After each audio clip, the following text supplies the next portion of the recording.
ओम शांति। ओम शांति। ओम शांति। दादी जानकी से हमने यही सीखा, 3 बार ओम शांति कहो। मैं कौन, मेरा कौन और मुझे क्या करना है। कितने नशे से कहती थी और वो नशा हम सब में भरती थी, क्योंकि हमारी दादियों ने बाबा से जो सर्व संबंधों का प्यार पाया वो हम सब में भी भरा। और हम ब्राह्मण बच्चे संगम युग पर अनुभव करते हैं कि सचमुच हम बाबा के बन गए, माना सब संबंध बाबा से जोड़ लिए। केवल कहने मात्र ही नहीं कहते कि हम बाबा के हो गए।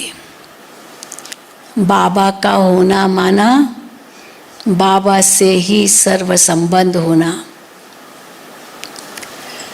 अगर बाबा से सर्व संबंध नहीं है तो फिर और देह के संबंध मन को खींचेंगे,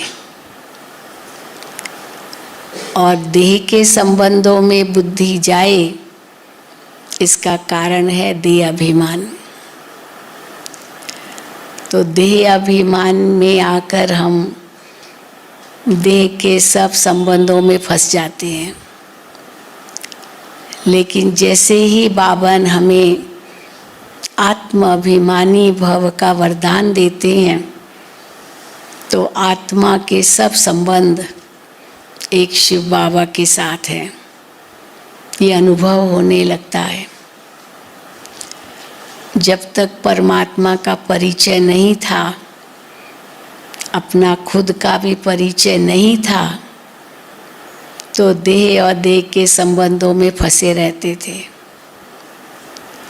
और देह और देह के संबंधों में फंसने से कितने पाप कर्म हमने किए, विकारों के वश हो गए, फिर दुखी हो गए, अनेक बंधनों में जकड़ गए और फिर निकलना चाहे तो भी निकल नहीं पा रहे थे।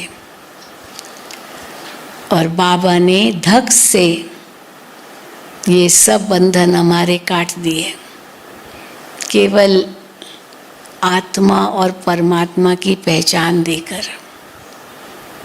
तो जिसको हम ढूंढ रहे थे आधा कल्प, वो मिल गया। केवल पहचाना ही नहीं, लेकिन उनसे सर्व संबंध जोड़ दिए। तो फिर बाबा कहते हैं और जगह बुद्धि कहीं जा नहीं सकती, क्योंकि बुद्धि कहाँ कहाँ जाती है।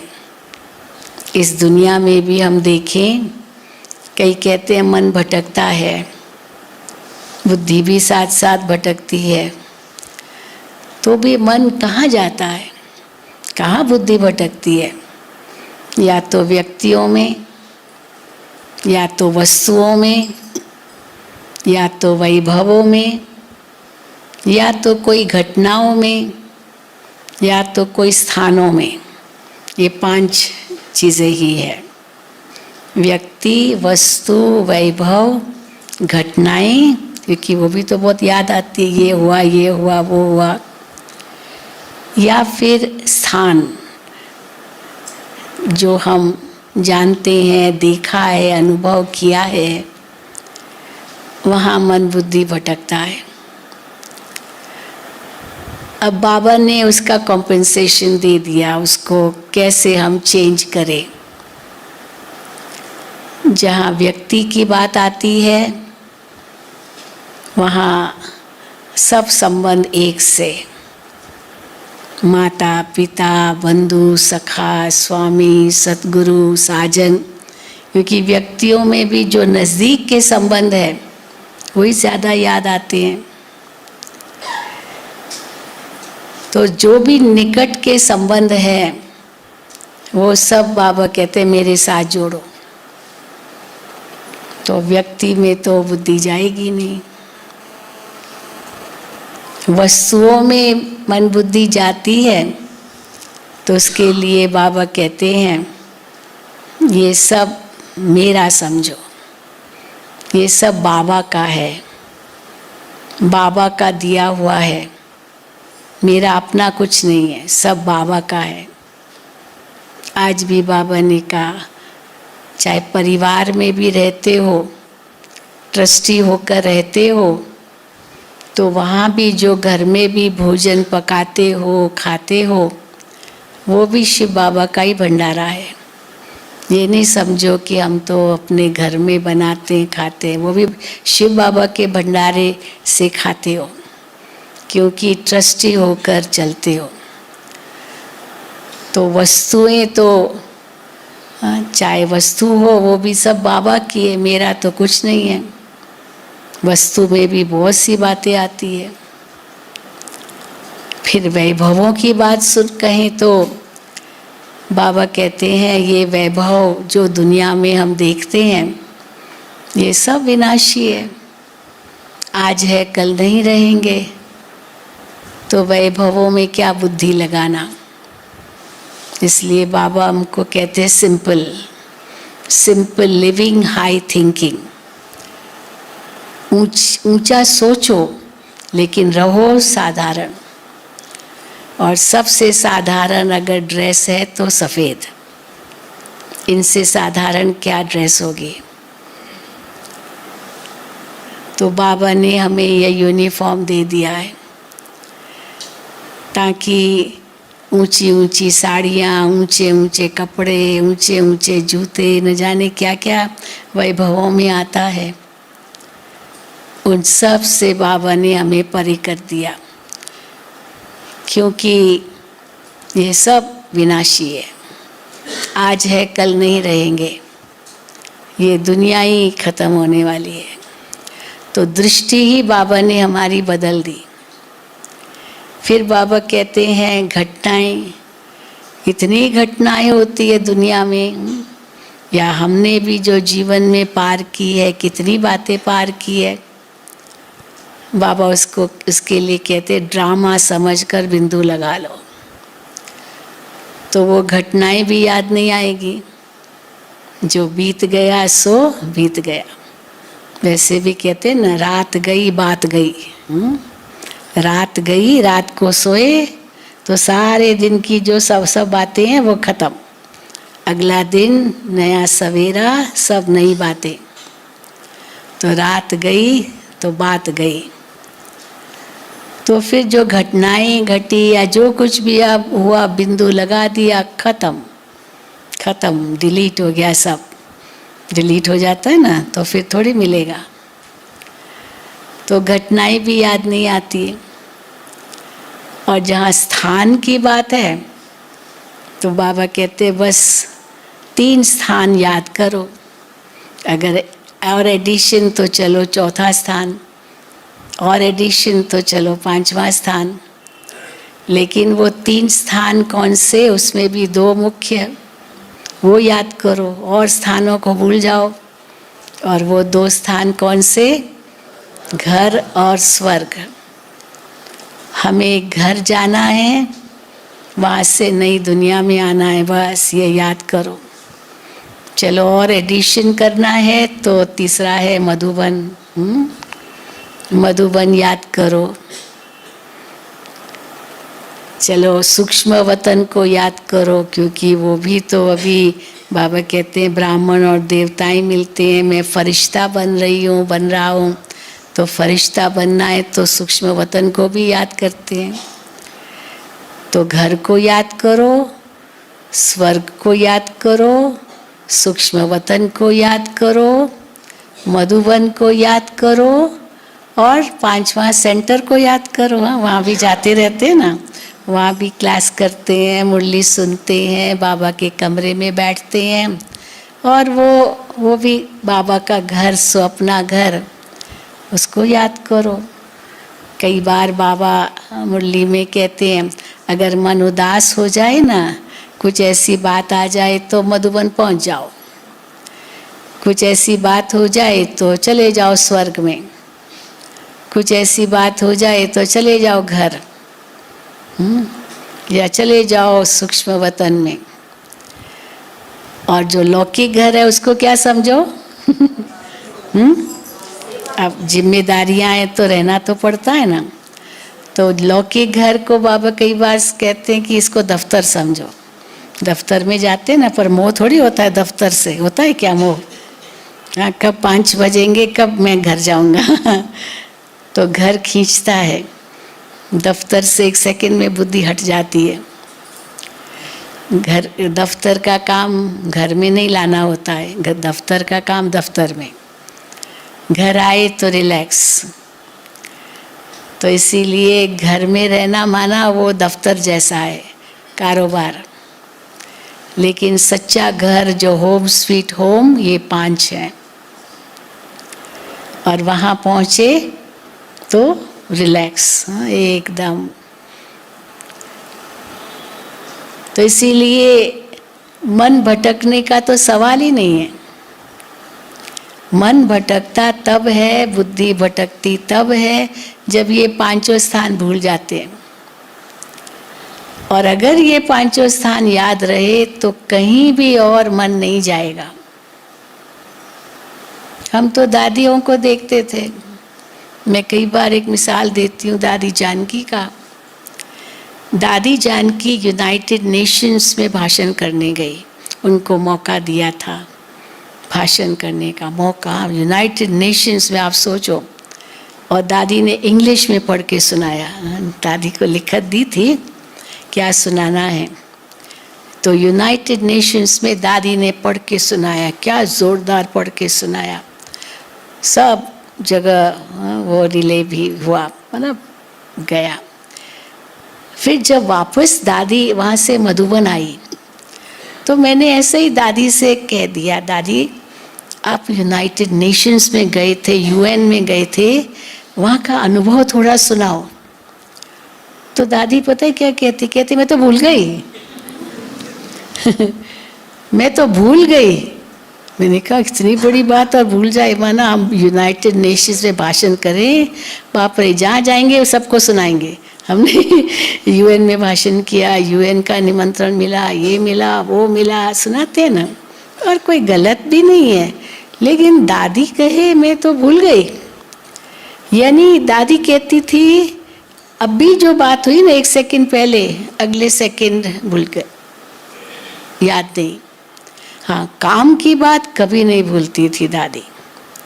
जो काम की बात है, जो आवश्यक बात है, वो कभी नहीं भूलती थी। और बाकी, और हम लोग क्या करते हैं? हम लोग क्या करते हैं? पता नहीं क्या क्या क्या क्या क्या सोचते हैं, कहाँ कहाँ पहुँच जाते हैं। शरीर यहाँ है और मन बुद्धि तो दुनिया घूम के आती है, जिसकी कोई ज़रूरत नहीं है। आप मोए मर गई दुनिया, जिसको बाबा कहते हैं।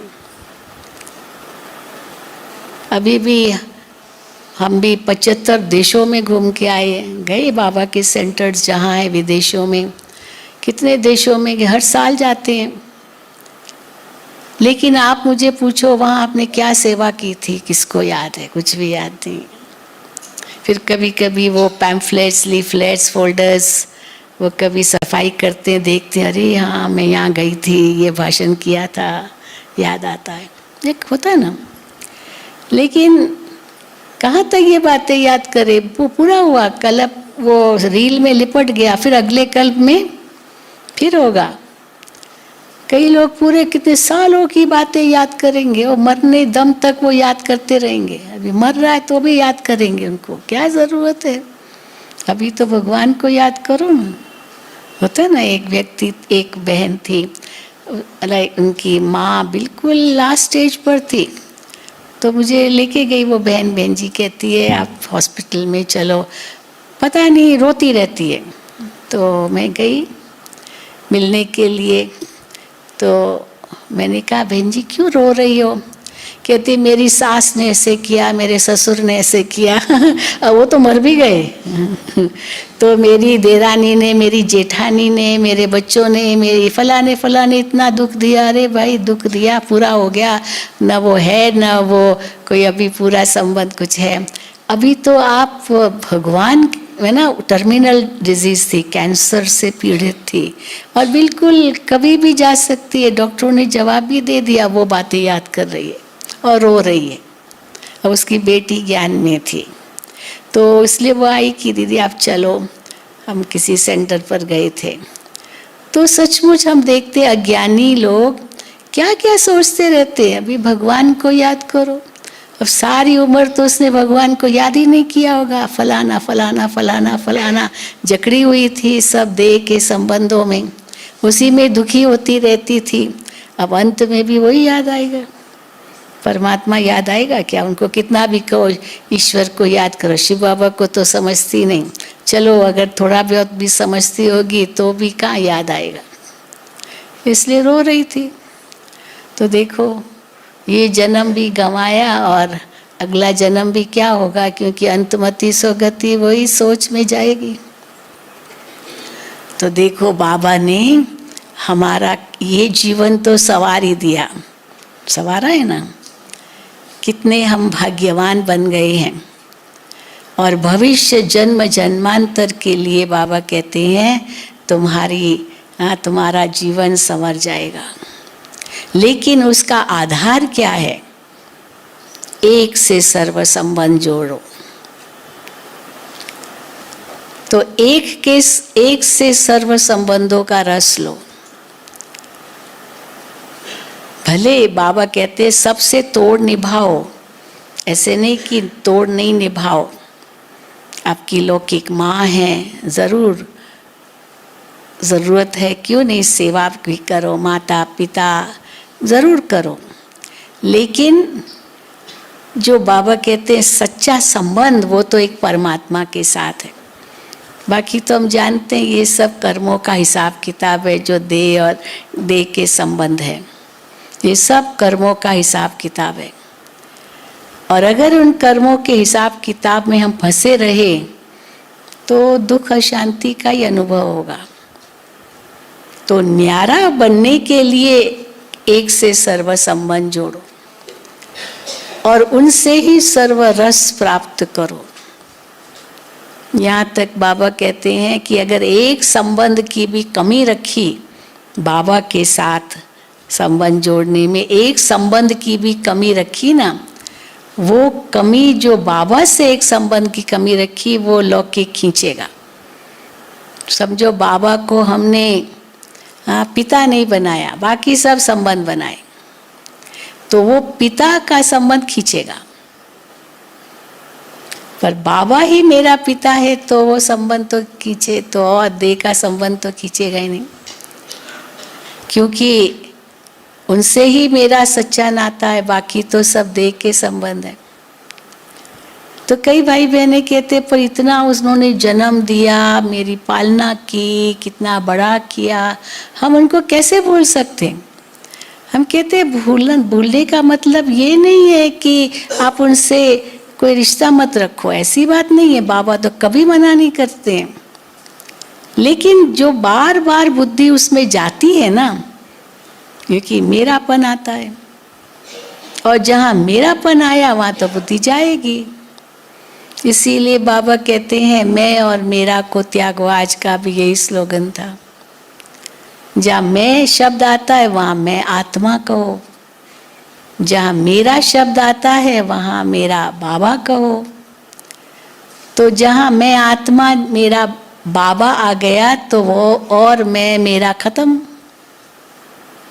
इसलिए ये प्रैक्टिस बहुत ज़रूरी है।